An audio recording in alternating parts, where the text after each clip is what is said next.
ಈಗ ಮುಂದಿನ ಗಾಥ. ನಿಕ್ಕಮ್ಮ ಅಟ್ಟಗುಣ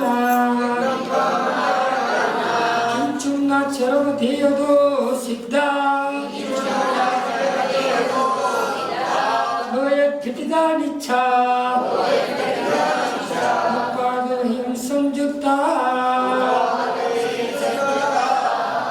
ಇಲ್ಲೇ ಜೀವದ ಸಿದ್ಧಗತಿ, ಇಲ್ಲೇ 14 ಮಾರ್ಗ, 14 ಗುಣಸ್ಥಾನ, ಜೀವ ಸಮಾಸ, ಇವರ ಮರಣದ ಬಗ್ಗೆ, 18 ಮರಣದ ಬಗ್ಗೆ ಇವೆಲ್ಲ ತಿಳಿಸಿ ಹೇಳ್ತಾರಲ್ಲ, ಇದೆಲ್ಲ ಸಂಸಾರ ಜೀವಿಗಳು ಅಶುದ್ಧ ನೇಯದಿಂದ ಹೇಳಕತ್ತ. ನಾವು ಏನು ಹೇಳಕತ್ತೀನಿ? ಇಲ್ಲ ಜೀವದ ಅಶುದ್ಧ ನೇಯದಿಂದ ಕಥನ ಮಾಡಕತ್ತೀನಿ. ಅದಕ್ಕೆ 8 ಕರ್ಮಗಳನ್ನು ತಗೊಂಡಾರಲ್ಲ. ಎಷ್ಟು ಕರ್ಮಗಳನ್ನು ತಗೊಂಡಾರಲ್ಲ? ಏಕೇಂದ್ರದಿಂದ ಹಿಡ್ಕೊಂಡು ಸಂಗೀ ಪಂಚೇಂದ್ರವರೆಗೆ ಕರ್ಮ ಇರ್ತದೆ. ನಮ್ಗೆ ನಿಮ್ಗೆ ಎಲ್ಲರಿಗೂ ಕೂಡ ಈ ಕರ್ಮದಿಂದಲೇ ಶರೀರ ಉತ್ಪನ್ನ ಆಗಿತ್ತು ನಮ್ಗೆ. ಅದಕ್ಕಾಗಿ ಜ್ಞಾನಾವರಣ 8 ಅಂದ್ರೆ ನಿಮ್ಗೆಲ್ಲರಿಗೂ ಬರ್ತದೆ 8 ಕರ್ಮ. ಜ್ಞಾನಾವರಣಿ, ದರ್ಶಾವರಣಿ, ಮೋಹಿನಿ, ವೇದನಿ, ಆಯು, ನಾಮ್, ಗೋತ್ರ ಅಂತಾರೆ. ಇವು 8 ಕರ್ಮಗಳಿಂದ ರೈತರಾಗಿರ್ತಾರೋ ಅವರಿಗೆ ಯಾರಿಗೆ ಹೇಳ್ತಾರಪ್ಪ ಅಂದ್ರೆ ಕಿಂಚಿತ್ತ ಕಡಿಮೆ ಆದರೂ ಕೂಡ ಅವರು ಮೋಕ್ಷಕ್ಕೆ ಹೋಗ್ತಾರೆ ಅನ್ನೋದನ್ನ ಪ್ರಸ್ತಾವನೆ ಮಾಡ್ತೇನೆ. ನಿಕ್ಕಮ್ಮ ಜ್ಞಾನಾವರಣಾದಿ 8 ಕರ್ಮ ರೈತರು. ಅವ್ರಿಗೆ ಒಂದು ಕರ್ಮ ಇಲ್ಲ, ಭಾವ ಕರ್ಮನಿಲ್ಲ, ದ್ರವ್ಯ ಕರ್ಮನಿಲ್ಲ, ನೋ ಕರ್ಮನಿಲ್ಲ, ಆಮೇಲೆ ಉತ್ತರ ಕರ್ಮಗಳೂ ಇಲ್ಲ. 148 ಕರ್ಮಗಳನ್ನು ಸುಟ್ಟು ಬುದ್ಧಿ ಮಾಡಿಬಿಟ್ರು. ಒಂದು ಕರ್ಮನೂ ಕೂಡ ಒಂದು ಕರ್ಮದ ನಿಶಾನೇ ಇಲ್ಲ. ಅದಕ್ಕಂತ ಅದು ಸಿದ್ಧ ಭಗವಂತರು. ಯಾವಾಗಲೂ ಸಿದ್ಧ ಭಗವಂತರಾಗ್ತಾರಲ್ಲ ಅವಾಗ ಅವ್ರಿಗೆ ಯಾವುದು ಕರ್ಮಗಳು ಇರೋದಿಲ್ಲ. 8 ಗುಣ ಸಮ್ಯಕ್ತ್ವ, 8 ಗುಣಗಳಿಂದ ಕೂಡ್ತಾರೆ. ಎಷ್ಟು ನೋಡಿ, ನೀವು ನೋಡಿದ್ರೆ ಸಮ್ಯಕ್ತ್ವ ಎಷ್ಟು ಚೆನ್ನಾಗಿ ಕಾಣ್ತದೆ. ನೀವು ಅಲ್ಪ ಇದ್ರೂ ಕೂಡ ನಿಮ್ಗೆಲ್ಲರಿಗೂ ಸಮ್ಯಕ್ತ್ವ ಪ್ರಾಪ್ತಿ ಆಗೈತಿ. ಇಲ್ಲಿ ನಾವು ಸಮ್ಯಕ್ತ್ವದ ಬಗ್ಗೆ ಹೇಳ್ಬೇಕಂದ್ರೆ 2 ಕಿವಿ ಎದ್ದು ನಿಲ್ತಾವ. ನೀವು ಹೌದಿಲ್ಲ? ಮಿಥ್ಯಾತ್ವ ಹೇಳ್ಬೇಕಂದ್ರೆ ಕುಗ್ಗು ಹೋಗ್ತಾವ. ಆ ಮಿಥ್ಯಾ ದೃಷ್ಟಿಗೆ ಸಮ್ಯಕ್ತ್ವ ಹೇಳಕತ್ತಂದ್ರೆ ನೀರು ಹೇಳ್ಬೇಕಂದ್ರೆ ಅರ್ಥ ಆಗುದಿಲ್ಲ. ಅದರ ಪಾಪ ಯಾರಿಗೂ ಏನು ಅನ್ನಕ್ ಬರೋದಿಲ್ಲ. ಒಂದ್ಸಲ ಮಿಥ್ಯಾತ್ವ, ಒಂದ್ಸಲ ಸಮ್ಯಕ್ತ್ವ, 2 ಬರ್ತಾ ಇರ್ತಾವ. ಚರ್ಮ ದೇಹದು ಅಂತಿಮ ಶರೀರ ಆಕಾರದಿಂದ ಕಿಂಚುನ್ನ ಸ್ವಲ್ಪ ಕಡಿಮೆ ಆದರೂ ಆಕಾರಗಳಿದ್ದು ಸಂಸ್ಥಾನ ಅದನ್ನಿಲ್ಲ. ನಿತ್ಯರು ಯಾವಾಗಲೂ ಅಲ್ಲೇ ಸಿದ್ಧಶೀಲದೊಳಗೆ ನಿತ್ಯರು. ಉತ್ಪಾದೇಯಂ ಉತ್ಪಾದ ಮತ್ತು ವೇಗಳಿಂದ ಸಂಯುಕ್ತರಾದರು. ಲೋಯ ಕಟ್ಟಿಗ ಲೋಕದ ಅಗ್ರಭಾಗದಲ್ಲಿ ಸ್ಥಿರವಾದರು. ಸಿದ್ಧರೆನಿಸುತ್ತಾರೆ. ಯಾರು ಕೇಳಿದ್ರೆ ಹೇಳ್ಬೇಕು, ಸಿದ್ಧ ಭಗವಂತರು ಎಲ್ಲಿದ್ದಾರೆ ಅಂದ್ರೆ ಮೈಸೂರಾಗದಾರ ಅಂತ ಹೇಳ್ಬೇಕು.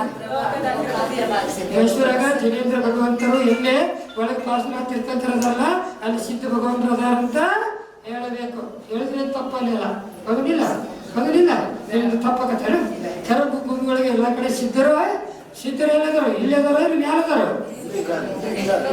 ಸಿದ್ಧರು ಎಲ್ಲಿದಾರಪ್ಪ ಅಂತಂದ್ರೆ ಸಿದ್ಧಶೀಲದೊಳಗದಾರ. ಮುಕ್ತಿ ಎಲ್ಲಿಂದ ಹೋಗ್ಯಾರಪ್ಪ ಅಂದ್ರೆ ಕರ್ಮಭೂಮಿಯಿಂದ ಆಗ್ಯಾರ. ಐರಂತ್ರಿ ಎಲ್ಲಿಂದ ಹೋಗ್ಯಾರಪ್ಪ ಅಂದ್ರೆ ಕರ್ಮಭೂಮಿಯಿಂದ, ಭರತ ಕ್ಷೇತ್ರದಿಂದ, ಐರಾವತ ಕ್ಷೇತ್ರದಿಂದ, ವಿಜಯ ಕ್ಷೇತ್ರದಿಂದ, ಅವರ ಪದ್ಮಾಸನದಿಂದ, ಖಡ್ಗಾಸನದಿಂದ ಇಲ್ಲಿಂದ ಮೋಕ್ಷಕ್ಕೆ ಹೋಗ್ಯಾರ. ಎಲ್ಲಿಗೆ? ಈ ಸಿದ್ಧರು ಎಲ್ಲದಾರಂಗ ಮತ್ತೆ ಇಲ್ಲಿ ಅದಾರ ಅಂತ ಹೇಳಿ ಮತ್ತೆ ಕೊಡಕ್ ಹೋಗ್ಬೇಕು. ಸಿದ್ಧರು ಅದಾರ ಅಂತ ಹೇಳಿ ಸಿದ್ಧರು ಎಲ್ಲದಾರ ಅಂದ್ರೆ ಸಿದ್ಧಶೀಲದೊಳಗದಾರ ಅಂತ ಹೇಳ್ಬೇಕು. 45 ಲಕ್ಷ ಯೋಜನೆಗಳದಾರ ಅಂತ ಹೇಳ್ಬೇಕು. ಅಂದ್ರೆ 8 ಲಕ್ಷ ಯೋಜನೆ ಅಂತ ಹೇಳ್ತಾರೆ. ಆ ಸಿದ್ಧಶೀಲದೊಳಗೆ ಎಲ್ಲರೂ ಕೂಡ ಅನಂತ ಸಿದ್ಧರು ಸಿದ್ಧಶೀಲದೊಳಗೆ ಅದಾರ. ವರ್ತಮಾನ ಕಾಲದೊಳಗೆ ಅನಂತ, ಭವಿಷ್ಯತ್ ಕಾಲದೊಳಗೆ ಅನಂತ ಮತ್ತು ಭೂತ ಕಾಲದೊಳಗೆ ಅನಂತ ಸಿದ್ಧ ಪರಮೇಶ್ವರಿಗಳು ಸಿದ್ಧಶೀಲದೊಳಗೆ. ಅವ್ರು ಹೆಂಗದಾರ ಅವರು? ಕರ್ಮರಹಿತವಾದ ಜೀವನ ನಿಕ್ಕಮ್ಮ ಅಂದ್ರೆ ನಿಷ್ಕರ್ಮ ಎಲ್ಲ ಕರ್ಮಗಳನ್ನು ಅರಿತುಬಿಟ್ರು. ಯಾವ ಕರ್ಮಗಳು ಅಂಟ್ಕೊಂಡಿಲ್ಲ ಅವರಿಗೆ. ಯಾವ ಕರ್ಮಗಳು ಅಂಟ್ಕೊಂಡಿಲ್ಲ. ಯಾಕೆ ಅಂಟ್ಕೊಂಡಿಲ್ಲ? ಅವರೆಲ್ಲರೂ ನಾಶ ಮಾಡಿಬಿಟ್ರು. ಅವರು ಅದನ್ನಿಲ್ಲ. ಜೊತೆಗಲ್ಲಿ 23 ಪ್ರಕಾರದ ವರ್ಗಣೆಯಲ್ಲಿ ಕಾರ್ಬನ್ ವರ್ಗಣೆಯು ಒಂದು. ಈ ಕಾರ್ಬನ್ ವರ್ಗಣೆಗಳು ಒಳ ಕೆಟ್ಟ ಪ್ರವೃತ್ತಿಗಳು ಪರಿಣಾಮದ ನಿಮಿತ್ತದಿಂದ ಆತ್ಮ ಪ್ರದೇಶಕ್ಕೆ ಆಕರ್ಷಿತವಾಗುತ್ತವೆ. ಆತ್ಮನೊಂದಿಗೆ ಸಂಬಂಧಿತವಾದ ಈ ವರ್ಗಣೆಗಳನ್ನು ಕರ್ಮ ಎಂದು ಕರೆಯುತ್ತಾರೆ. ನೋಡಿ, ಕಾರ್ಬನ್ ಶರೀರ ಎಲ್ಲಿವರೆಗೆ ಇರ್ತೈತಿ ಅಲ್ಲಿವರೆಗೆ ನೀವು ಮುಗಿಸಿರೋದಿಲ್ಲ. ಕಾರ್ಬನ್ ಶರೀರ ಒಂದು ಏನಪ್ಪ ಅಂದ್ರೆ ಕಟ್ಟಿಪಿಟ್ಟಿಗೆ ಇದ್ದಂಗೆ. ಕಾರ್ಬನ್ ಶರೀರ ಎಲ್ಲ ಕಡೆಗೂ ತಗೊಂಡು ಹೋಗ್ತೈತೆ.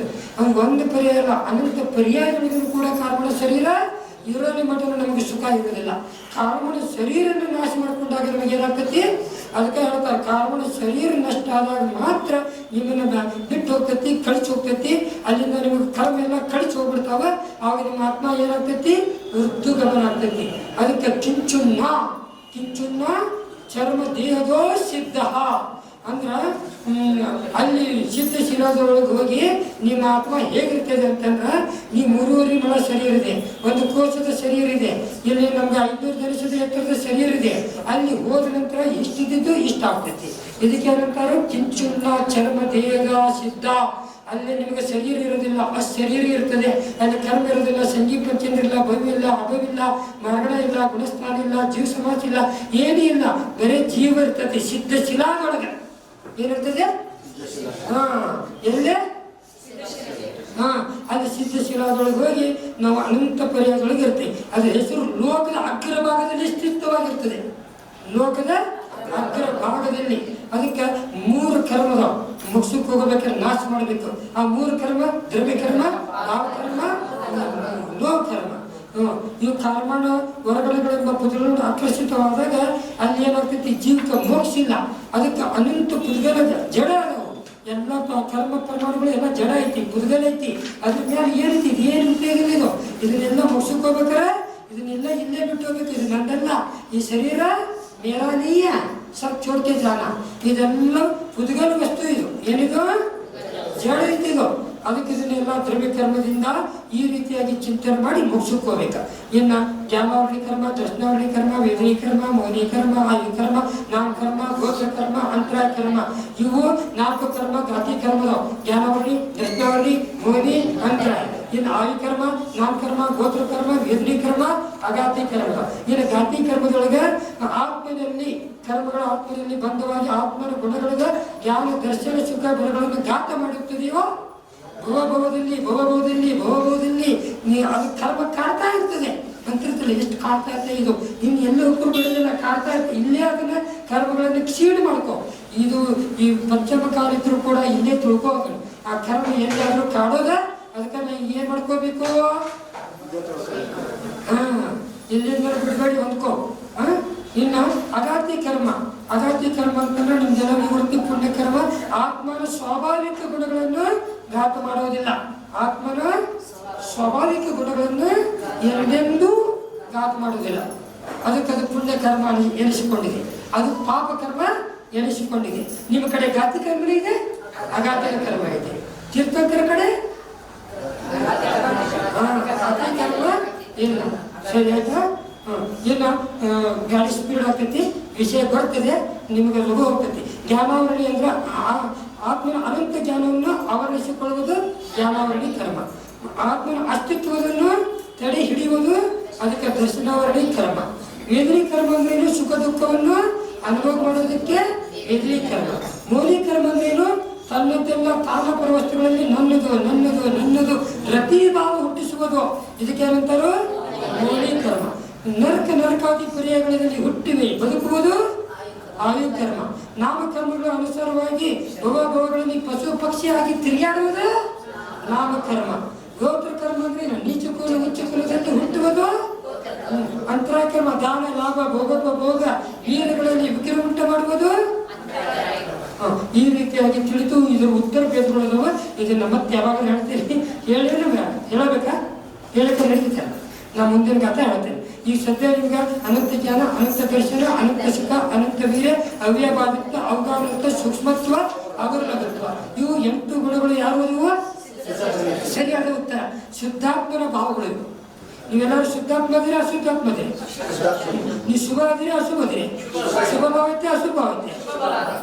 ನಿಮ್ಗೆ ಮನೆಗೆ ಹೋದ್ರ ಇಲ್ಲ, ನನ್ನ ಜೊತೆ ಇಟ್ಬಿಡಲ್ಲ. ಮನೆಗೆ ಹೋದ್ರೆ ಶುಭ ಭಾವ ಇರೋದಿಲ್ಲ, ಅದನ್ನಿಲ್ಲ. ಅದಕ್ಕಾಗಿ ಈ ರಾಗದ್ವೇಷದ ಪರಿಣಾಮಗಳಿಗೆ ಭಾವಕರ್ಮ ಅಂತ ಹೇಳ್ತಾರೋ.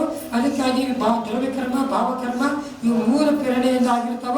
ಅದಕ್ಕಾಗಿ ಭಾವಕರ್ಮಗಳ ಉತ್ಪತ್ತಿ ಮನುಷ್ಯನ ಕಾರಣಕ್ಕಾಗಿ ಇವನ್ನೆಲ್ಲವನ್ನು ಇಲ್ಲೇ ತ್ಯಾಗ ಮಾಡಬೇಕಂತ ತಿಳಿಸ್ತಾರೆ. ಇನ್ನು ನಿಮಗೆ ಲೋಕರ್ಮದ ಬಗ್ಗೆ ಎಲ್ಲ ವಿಷಯ ಗೊತ್ತಾಯ್ತು.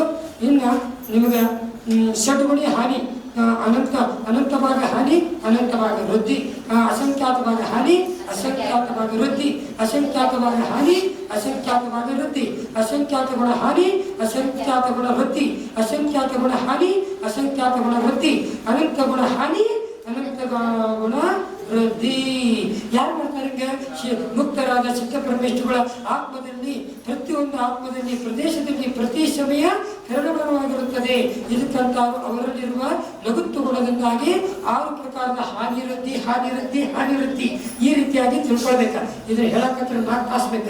ಇಷ್ಟೇ ನೀವು ತಿಳ್ಕೊಂಬಿಡಿ. ತಿಳಿತೀರಿ ನಿಮಗೆ? ಗುಣಗಳ ಗುಣಾಕಾರ ವ್ಯತ್ಯಾಸ, ಸಂಖ್ಯಾತ್ ಅಸಂಖ್ಯಾತ್ ಅನಂತದ ಅರ್ಥವನ್ನು ತಿಳ್ಕೊಳ್ಬೇಕು. ಎಲ್ಲ ದ್ರವ್ಯಗಳಲ್ಲಿ ಪ್ರತಿ ಸಮಯ ಪ್ರತಿ ಪ್ರದೇಶದಲ್ಲಿ ಪರಿಣಾಮದ ಕ್ರಿಯೆ ಇರುತ್ತದೆ. ಸಿದ್ಧ ಪರಮಾತ್ಮರು ಜೀವ ದ್ರವ್ಯ ಅದನ್ನಿಲ್ಲ. ಮೊನ್ನೆ ಹೇಳೀನಿ, ಜೀವನೂ ಕೂಡ ಒಂದು ದ್ರವ್ಯ ಇದೆ ಹೇಳಿದ್ದಿಲ್ಲ. ಸಂಪೂರ್ಣ ಜ್ಞಾನಮಯ ಇದೆ. ಜ್ಞಾನದಲ್ಲಿ ಉತ್ಪಾದ ವ್ಯಯ ಇರುತ್ತದೆ ಅಂತ ಹೇಳಿದ್ದೆ. ಈ ಅಪೇಕ್ಷೆಯಿಂದ ಯಾವ ಸಮಯದಲ್ಲಿ ಉತ್ಪತ್ತಿ ವಿನಾಶ ರೂಪದ ಪರ್ಯಾಯದಿಂದ ಪರಿಣಮಿಸುತ್ತದೆಯೋ ಅದಕ್ಕೆ ಏನಂತ ಹೇಳಿದ್ದೇನೆ? ಮುಕ್ತಾತ್ಮರ ಜ್ಞಾನ. ಎಂಥ ಜ್ಞಾನ? ಯಾರು ಮೋಕ್ಷಕ್ಕೋಗ್ಯಾರೋ ಅವ್ರ ಜ್ಞಾನ. ದ್ರವ್ಯತ್ವ ನಿತ್ಯತ್ವ ಸಿದ್ಧ ಪರಮೇಶ್ವರಗಳಲ್ಲಿ ಇರುತ್ತದೆ ಅಂತ ತಿಳಿಯಬೇಕು. ಅದರಿಂದ ಸಿದ್ಧ ಪರಮೇಶ್ವರಗಳಲ್ಲಿ ಅಸ್ತಿತ್ವ, ವಸ್ತುತ್ವ, ಪ್ರಮೇಯತ್ವ ಇವೆಲ್ಲ ತಿಳ್ಕೊಳ್ಬೇಕು. ನಿಮ್ಗೆ ಗೊತ್ತಿರ್ಬೋದು ಅಸ್ತಿತ್ವ, ವಸ್ತುತ್ವ, ದ್ರವ್ಯತ್ವ, ಪ್ರಮೇಯತ್ವ, ಪ್ರದೇಶತ್ವ, ಅದರ ಲಘುತ್ವ ಗುಣ ಅಂತೇಳಿ. ಎಷ್ಟು ಪ್ರಕಾರ ಭೇದದ ಇವು? ಒಂದೇ ಸೆಕೆಂಡ್ ಹೇಳ್ಬಿಡ್ತೇನೆ. ಅಸ್ತಿತ್ವ ಗುಣ ಅಂದ್ರೆ ಎಂದೆಂದು ಗುಣ ನಾಶ ಆಗೋದಿಲ್ಲ. ಅದಕ್ಕೆ ಏನಂತಾರೋ ವಸ್ತುತ್ವ ಅಂತಂದ್ರ ಅರ್ಥ ಕ್ರಿಯೆ ಮಾಡೋದು. ನೀರು ಜಕ್ಕೊಂತ ಹೋದ್ರೆ ಬಾಯಾಗ ನೀರು ಸೇರ್ಕೊಂತ ಹೋಗೋದು, ಜಲಕ್ರಿಯೆ ಮಾಡ್ಕೊಂತ ಹೋಗೋದು ವಸ್ತುತ್ವ. ದ್ರವ್ಯತ್ವ ಅಂದ್ರೇನು? ಪರಿವರ್ತನಶೀಲ, ಪರ್ಯಾಯದ ಪರಿವರ್ತನಶೀಲ, ದ್ರವ್ಯದ ಪರ್ಯಾಯದ ಪ್ರತಿ ಸಮಯ ಪರಿವರ್ತನೆ ಹಾಕೊಂತ ಹೋಗ್ತೈತಿ. ನರಕ ಪರ್ಯಾಯ, ತ್ರಿಯಂಚ ಪರ್ಯಾಯ, ದೇವ ಪರ್ಯಾಯ. ಇನ್ನು ದ್ರವ್ಯದ ಗುಣದಿಂದ ಅದನ್ನು ತಿಳಿಯೋದಕ್ಕೆ ಏನಂತಾರೋ ಪ್ರಮೇಯತ್ವ, ಜ್ಞಾನ ಗುಣ ಅಂತ. ದ್ರವ್ಯದ ಗುಣದಿಂದ ದ್ರವ್ಯಕ್ಕೆ ಒಂದಿಲ್ಲ ಒಂದು ಆಕಾರ ಇದ್ದೇ ಇರ್ತದೆ. ಪ್ರದೇಶತ್ವ ಗುಣ ಏನಂತ? ಅದ್ರ ಲಘುತ್ವ ಗುಣ ಅಂತಂದ್ರೇನು? ಒಂದು ದ್ರವ್ಯ ಮತ್ತೊಂದು ದ್ರವ್ಯ ಬದಲಾಗೋದಿಲ್ಲ. ಈ ರೀತಿಯಾಗಿ ಒಂದು ಗುಣವು ಬೇರೆ ದ್ರವ್ಯವಾಗಿ ಪರಿಣಮಿಸುವುದಿಲ್ಲ. ಅದಕ್ಕಾಗಿ ಒಂದು ದ್ರವ್ಯದ ಅನೇಕ ಅಥವಾ ಅನಂತ ಗುಣಗಳ ಹರಡಿ ಬೇರೆ ಬೇರೆ ಬೇರೆ ಆಗುವುದಿಲ್ಲ ಕಂಡು ಬರುತ್ತದೆ. ಈ ರೀತಿಯಾಗಿ ನಾವು ತಿಳ್ಕೊಳ್ಬೇಕು. ಲೋಕಾಕಾಶದಲ್ಲಿ ಅಗ್ರಭಾಗದಲ್ಲಿ ಸೋಲಾರ್ ಶಕ್ತಿ ಇರ್ತದೆ. ಆ ವಿಮಾನದ ಧ್ವಜದಂಡದ 12 ಯೋಜನೆ ಮೇಲೆ ಈಶಾನ್ಯ ಪ್ರಾಗ ಎಂಬ 8ನೇ ಪೃಥ್ವಿ ಇದೆ. ಎಷ್ಟನೇ ಪೃಥ್ವಿ?